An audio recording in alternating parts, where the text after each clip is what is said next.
What's the dumbest or most inaccurate thing you've ever heard a teacher say? 1. My grade 5 teacher popped a quiz on the class once and asked us what the largest thing in the universe was. I said, nobody knows, and this other kid said no, it's the sun. The other kid got marked as correct. 2. Way back, in the mid-1960s, my 5th grade teacher said that pineapples grew on trees and coconuts grew on vines, like grapes. Having just moved from Hawaii to Massachusetts, I got in trouble for pointing out how wrong she was on both counts. 3. I can still remember my 8th grade teacher saying, to a room of lower and lower class students and some downright poor as hell, that you couldn't survive off of less than $40K a year. Knowing full well that my parents didn't make that much and I still had 3 meals a day, Nikes once a year, and a roof over my head. 4. When I was 6 years old, we got a fun little make and answer your own maths question exercise. I wanted to show the teacher that my dad had shown me how to do additions and subtractions below zero. 1 minus 3 equals minus 2 was marked as incorrect, because apparently you can't do maths below zero. But Mrs. H, what about temperatures on the weather forecast? That's different, that's not maths. 5.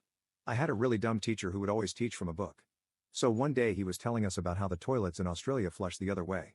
So he then talked for 10 minutes about how it was because of Australia being in the southern hemisphere, because that's what the book said. Then the book did a huge 180 and said how it was all just a myth and it was not true. So the teacher just stood there defeated and then moved on. So he pretty much was dumb enough to go on and on about one part of the book said, and then instantly get corrected by the book itself. 6. Had a college professor tell the class that there was no such thing as albino animals. He was blind. 7. I'm in Boy Scouts, almost an eagle, and when I took the orienteering merit badge, my counselor said compasses point north because there is a lot of iron ore in Canada. Complete moron. 8. A teacher said there are 52 states and I am still twitchy about this 35 years later. 9.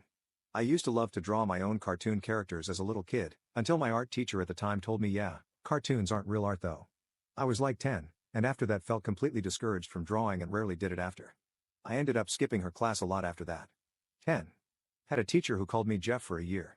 Jeff isn't anything close to my name, and there was no one in that class named Jeff she was mistaking me for. And yet she insisted my name was Jeff.